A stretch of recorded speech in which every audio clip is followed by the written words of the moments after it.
We used to say growing up, all in my Kool-Aid and don't know the flavor. You have to do that. Yeah, you gotta scuff them up. All right, everybody, let's get into it. So keep in mind, these are on my Etsy page, low top or high top. Send me a message. Let's work together. Let's create together. So my bestie didn't really have any idea on how she wanted these designs. She just gave them to me. I got my daughter involved. She gonna help out because she gonna do her godmommy shoes.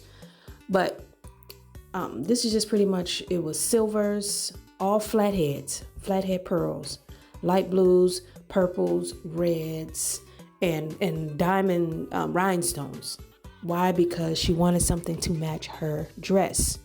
So I just added all these embezzlements all over the shoe, top and bottom. And then these lace shoestrings, got these from Amazon. And they actually come these satin shoelaces. I didn't even have to create a ending for them to go inside the hole. They actually came with their own point of end point. So that was pretty cool. And then from there, I got my embezzlements. I can add these to your shoes too as extra personalization for you. This one particularly would just have my bestie's name on it and the age in which she's turning.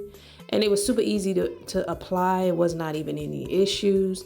You let these things dry overnight and they pretty much on there. You have to have the right glue. And this is some strong adhesive glue that will sustain her dancing all night, because I knew she was going to be dancing and I knew I wanted nothing of these rhinestones to come off in the process.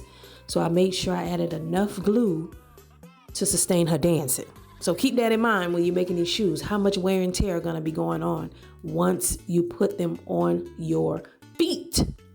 So yes, I really enjoyed doing these for her. It took me about 2.5 weeks. I probably could have did them quicker, but she didn't need them that fast. So it gave me time to just create. But this is pretty much what they look like, everybody. So cute. So cute. Very detailed. You barely even see any of the brown shoe except on the flat part. And that's my bestie wearing the shoes at our party. You go, girl. Y'all keep following me. Keep following all my work. I'm creating more. I'm showing you more. If you're interested, remember it's on my Etsy page. Click the link in the bio. Let's create together. Peace.